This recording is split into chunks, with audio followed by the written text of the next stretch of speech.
Nadal बोल रहे थे। आप सभी का मेरा जो चैनल है संस्कृत पी के नाम से आप देखेंगे कहीं पर भी यूट्यूब में जाएंगे संस्कृत लिखेंगे संस्कृत पी तो आपको संस्कृत संबंधी ट्रिक के साथ छोटा बच्चा है जिस प्रकार छोटा बच्चा समझता है ट्रिक के साथ मैं आपको संस्कृत पढ़ाऊंगा। अभी आप देखते जाना धीरे धीरे ट्रिक के साथ आपको संस्कृत जीरो लेवल से जैसे छोटा बच्चा है उसके भी समझ में आ जाए इस प्रकार से मैं संस्कृत एक अलग ही दुनिया में मैं आपको संस्कृत भाषा पढ़ाऊंगा। अब देखो गुण संधि, अब मैं आपको गुण संधि के बारे में बता रहा हूं कि गुण क्या है। जैसे एक परिवार में 3 सदस्य हैं, एक अच्छा बेटा एक खोटा, गुण नहीं है अर्थात अच्छे वाले में गुण है और जो खोटा सिक्का खोटा बेटा ऐसा कहते हैं ना खोटा। तो मैं बात कर रहा हूं गुण जिसमें गुण होते हैं। जो परिवार में हीरा है जो चमकने वाला है जिसमें गुण है उस गुण की हम बात करें तो गुण संधि। अब गुण संधि में देखो गुण संधि में 3 गुण हैं ए ओ 3 गुण हैं। ये 3 गुण जहां जहां आएंगे वहां गुण संधि होगी। अत यानी अश्व, अश्व का मतलब छोटा, अश्व का मतलब छोटा, छोटा ए छोटा ए और छोटा ओ। गुण की बात कर रहे हैं हम, बड़े की बात नहीं कर रहे हैं, छोटे की बात कर रहे हैं। कहते हैं ना कई बार कि छोटा बड़े में गुण नहीं है और छोटे में क्या है गुण। तो ए ओ 3 क्या है गुण, तीनों में क्या है गुण। ये जनाब जहां जहां आएंगे वहां वहां आपको गुण संधि मिलेगी अर्थात इन तीनों में क्या है गुण। गुण संज्ञा विधायक सूत्र ये अदेन गुण, ये अदेन गुण है गुण संज्ञा विधायक सूत्र है। अब देखो गुण संज्ञा विधायक सूत्र है और ये गुण विधायक सूत्र है। जैसे गांव का मुखिया सरपंच और पूरे क्षेत्र का मुखिया विधायक। तो ये देखो आद गुण, आद गुण का मतलब है ये 4, जहां जहां ये 4 हैं वहां वहां आपको गुण संधि मिलेगी। गुण संधि ए वर्ण ए या आ।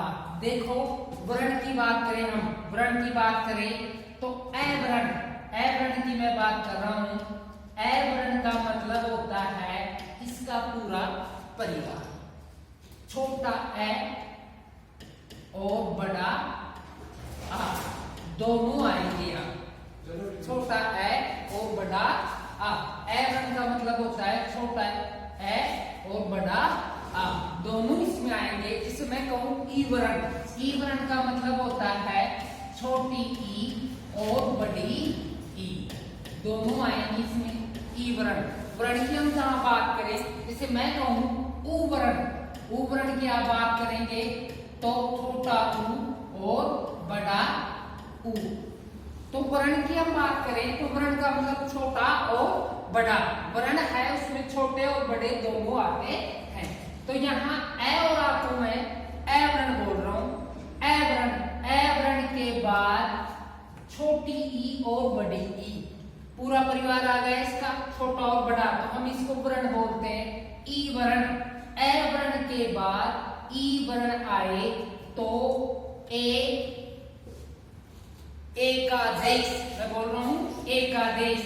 एक होता है एकादेश, एक होता है आदेश, एकादेश और एक होता है आदेश, एकादेश और आदेश। ध्यान दें इनमें अंतर क्या है, 2 के स्थान पर 1 होना एकादेश कहलाता है। जैसे 2 है ए वर्ण और ई वर्ण, 2 के स्थान पर 1 क्या हो रहा है ए, तो इसको क्या कहेंगे एकादेश। 2 के स्थान पर 1 होना एकादेश कहलाता है। और आदेश 1 के स्थान पर 1 होना, जैसे कि स्थान पर यह आदेश हो जाता है उसको हम क्या कहेंगे आदेश। 2 के स्थान पर 1 होना एकादेश, 1 के स्थान पर 1 होना आदेश कहलाता है। इधर ध्यान दो नंबर 1 पर ए वर्ण के बाद ई वर्ण आए, वर्ण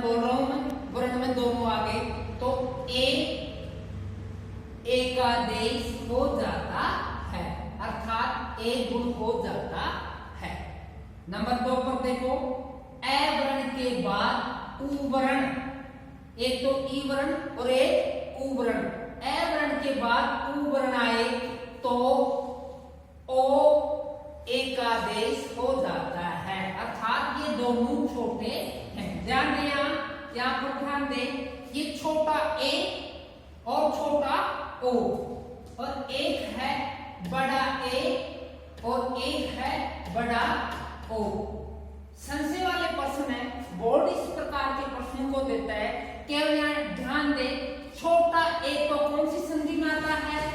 गुण संधि में। और बड़ा ए, बड़े का मतलब वृद्धि, बड़ा ए जहां मिले तो वहां क्या हो जाएगा?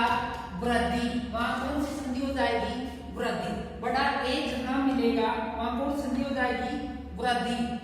और बड़ा ओ जहां मिलेगा, ये बड़े कौन सी संधि में आते हैं?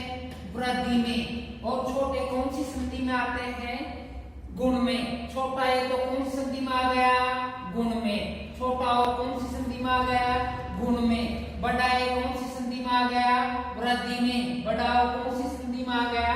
वृद्धि में। जब आप कक्षा 10 में बोर्ड में जब ये प्रश्न आता है तो संधि का नाम लिखना पड़ता है, तो नाम लिखने के लिए आपको कहीं कोई दिक्कत नहीं है। छोटा ए तो गुण, बड़ा ए तो वृद्धि। यहाँ ध्यान दे, इधर ध्यान दे, जैसे उपेंद्र, उपेंद्र शब्द है, उपेंद्र एक की मात्रा है, छोटा ए है, छोटा ए है, इसका मतलब इसमें कौन सी संधि है? गुण संधि। और अगर इसके दो मात्रा हो, इसके दो मात्रा हो तो फिर ये कौन सी में चला जाएगा? मान रहे हैं ये कौन सी चला जाएगा? वृद्धि संधि। वैसे जैसे ये ओ है, परोपकार, जिसे मैं लिख रहा हूं परोपकार, एक मात्रा है, ओ की एक मात्रा है ओ, तो कौन संधि में? ये गुण में। अगर इसके आप दो मात्रा करें, दो मात्रा, मान लो दो मात्रा हो, तो फिर ये किस में चला जाएगा? वृद्धि में। इसलिए ध्यान दे, एक मात्रा आए तो गुण, दो मात्रा आए बड़ा ए तो वृद्धि, छोटा ओ आए तो गुण, बड़ा ओ आए तो वृद्धि। इस प्रकार से इनकी पहचान है। जब एग्जाम बोर्ड में हो और आपका दिमाग स्विच ऑफ हो, उसी स्थिति की बात है कि छोटा ए आए, देखते ही पहचान लेना, छोटा ए आए तो गुण, बड़ा ए आए तो वृद्धि।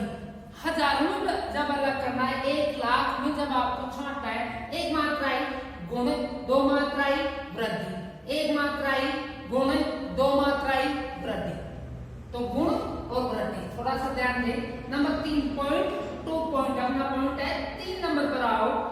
3 नंबर पर है ए के बाद में री, छोटा री और बड़ा री, तो ए वर्ण और री वर्ण, ए वर्ण के बाद री वर्ण आए तो इन दोनों के स्थान पर अर, अर एकादेश, आदेश नहीं, दो है, दो के स्थान पर एक हो रहा है, तो दो को मिला के जब एक होता है उसको हम एकादेश कहते हैं। तो यहाँ पर दो के स्थान पर जब एक होता है तो अर आदेश हो जाता है। दो के स्थान पर जब आप एक आदेश करें तो अर आदेश हो जाता है। तो यहाँ 3 नंबर पर ध्यान दे, ए या के बाद में छोटा री या बड़ा री आए तो अर गुण करते हैं। 4 नंबर पर ध्यान दे, ए के बाद में रै, बहुत से विद्यार्थियों के संशय है कि रै एक ही है, बड़ा क्यों नहीं है? इसकी दीर्घ रूप संस्कृत की वर्णमाला में रै का दीर्घ रूप संभव नहीं है। छोटा बड़ा एक ही है, परिवार में इकलौता ही है। छोटा बड़ा जो भी है, छोटा हो या बड़ा हो, ये एक ही है, रै एक ही आता है संस्कृत की वर्णमाला में, तो इनके स्थान पर अल आदेश हो जाता है। संस्कृत में एक सूत्र आता है पुराण प्रैट, इस यह सूत्र इन दोनों को, इस सूत्र से ए के बाद में री आए तो अर, ए के बाद में रै आए तो अल आदेश हो जाता है। इस प्रकार से क्या है? ये चारों में क्या है? गुण। ये 4 याद कर लेना, गुण। छोटी ए वर्ण तो चारों में आ रहा है, ध्यान दे। ए वर्ण के बाद में इमली रानी, ई वर्ण कहेंगे, छोटी और बड़ी। दोनों इमली रानी आए तो छोटा ए। इधर ध्यान देना, बड़ा ए वृद्धि में चला जाएगा, यहां दिमाग स्विच ऑफ होता है। छोटा ए केवल छोटे की बात कर रहे हैं, तो ए वर्ण के बाद में ई वर्ण इमली रानी आए छोटी और बड़ी, तो ए गुण हो जाता है।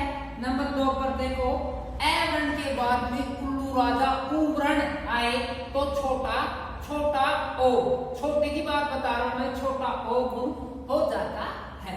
ए वर्ण के बाद में री आए, ऋषि बाबा आए तो अर गुण हो जाता है। ए वर्ण के बाद में र केवल एक ही होता है, र आए तो अल गुण हो जाता है। इस प्रकार से ये गुण संधि 4 में होती है। अब इसके उदाहरण देखेंगे। इस प्रकार